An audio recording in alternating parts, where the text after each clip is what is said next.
you already know that stress is generally not good for you, especially when we're talking prolonged stress or high levels of stress. There are many studies that suggest that most of doctor visits are related or rooted from complaints and symptoms that are related to stress. Some indicate over 90% of doctor visits. I've also seen numbers as high as 95 or 97, but whatever number you end up going with, you can see how much stress affects our health and well-being. And this means both your physical health, your emotional and psychological health. You've heard me talk about how stress affects the brain, especially that prolonged stress. Well, stress also affects other things in your body. You know, we tend to think about systems as separate because that's how modern day science is. We reduce things to separate systems, separate parts, but everything works together. Everything is connected together. So when we look at the effects of stress, there is no part of your mind and body that it won't eventually affect. Some things will be affected sooner rather than later, but in the end, stress affects everything. So I wanted to talk to you about 3 specific things that we can expect from stress and the effects that it has on us. You may have heard me mention the idea that when we are in stress, when we are on high alert, your body will prepare itself for what is known as fight or flight. And in reality, what your body is doing is preparing to get itself out of a dangerous situation. So whether that means flight or getting away, or fight, meaning fighting your way out of a stressful or dangerous situation. But you can also hide, right? That's another option. So that's one that is not included in that fight or flight, which is so readily known. So your body will react by pulling resources, including blood, away from things like your organs and allocating those resources to things like your leg muscles and your arm muscles. Because if you have to run away or if you have to fight your way out of a dangerous situation, or if you have to find a place to hide, your body has to prioritize the available resources, the available energy. And so it's not going to worry about any other organs in your body. It's going to be focused on the muscles in your legs and your arms so that you can get yourself to safety, or you can get yourself into a safe situation.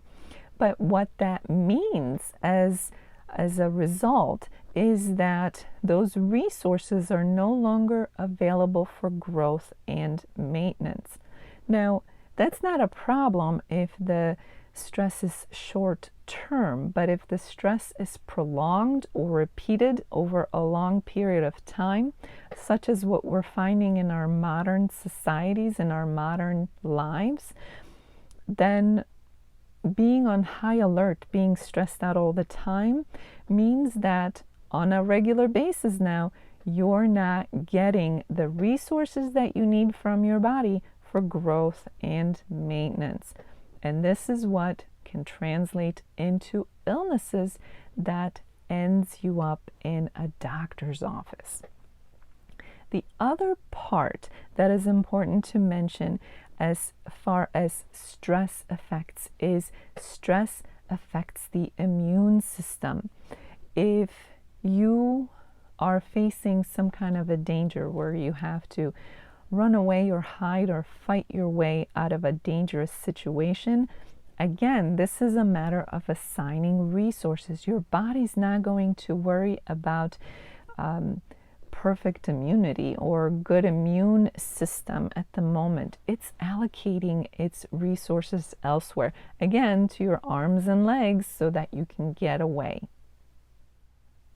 So what happens when you are exposed to stress on a prolonged basis or on a repeated basis for a long time, such as what we're seeing in today's modern life? We are all experiencing so much stress in our lives. What happens when this prolonged stress ends up affecting your immune system?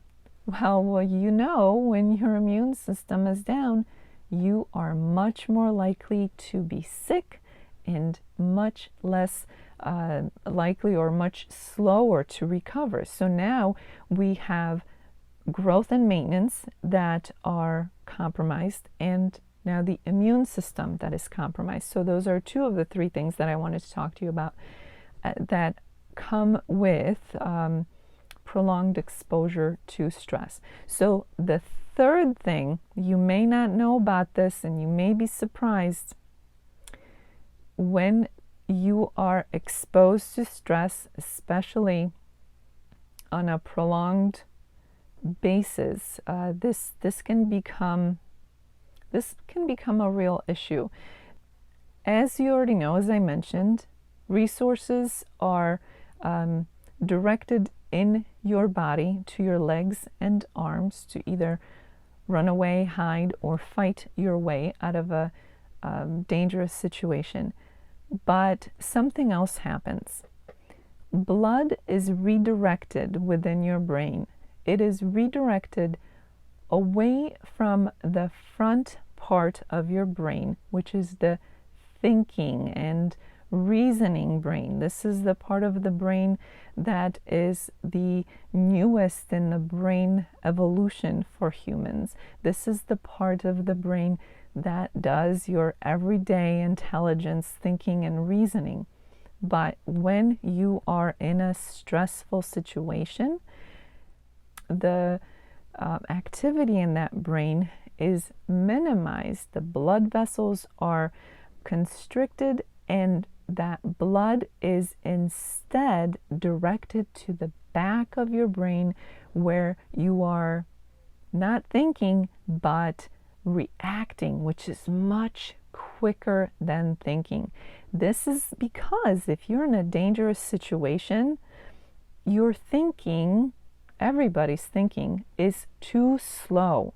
The body can't chance that we're going to sit there and reason quickly enough and make the right decisions. These are instantaneous or seemingly instantaneous decisions that the brain makes with the survival part of the brain, the back part of the brain.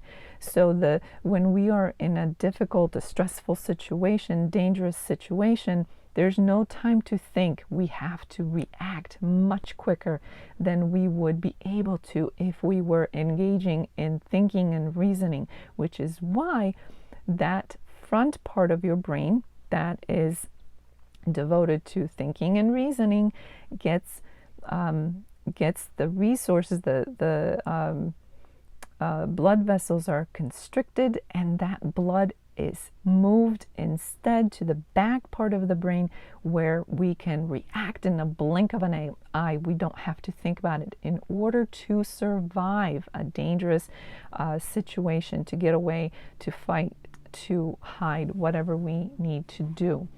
So that's fine when it's one and done, but think about what that means for you when you are in a constant state of stress, or in a prolonged state of stress, or in consecutive stressors, stressful situations. So what happens? You are reacting more than you are thinking and reasoning. So when you are reacting more like an animal would, rather than thinking and reasoning like an intelligent human being would be, what does that translate into in terms of your intelligence? You're simply not getting the resources. Same thing as the body not getting the resources to your organs, but rather pushing the resources to your muscles for a stressful event. It's the same thing with the brain. It's not giving the resources to your thinking and reasoning part of the brain. It's giving the resources to that part of the brain that will just react on the spot to save your life potentially. So think about the significance of how stress affects you. When you stop and think about just the 3 things I talked to you about here today, it's mind-boggling. When we are in a stressful situation, and again, it's fine when it's one and done, and that's the intelligence of the body's design, because we were not meant to live in stress on a 24/7 basis or something close to it. We were designed to encounter stressful situations now and again, and the body did what it needed to do to get us into safety. But then it was over. But now, today's modern days, modern lives, are filled with so much stress that this intelligent system, the system that is perfectly designed for occasional stressful situations, has essentially ended up turning on us. But it really didn't turn on us. This is the result of the experiences we have with an overly stressful life. So now, this overly stressful life means that your body is compromised in terms of growth and maintenance. Growth and maintenance, that is an obviously needed part of a healthy life, healthy body. Your immune system is compromised. Doesn't take a genius to figure out how important the immune system is for a healthy life and a healthy body. And speaking of genius, your intelligence is compromised. Those are some pretty serious things. I know that most of us, probably all of us, deep down know that stress is bad for us. It's bad for us. There's no way around it. And I mean prolonged chronic stress. That's what we're talking about here. Such as the stress that so many experience in their daily lives. But when you sit down and break it down piece by piece and think about the ramifications, the effects of it, that's pretty scary. It's pretty darn scary. And it explains why such a high percentage of doctor visits are related to something that is rooted in stress. That, of course, does not include things that are injuries. So if somebody gets injured and they go to the doctor, obviously, that's a whole different category of why you're at the doctor's.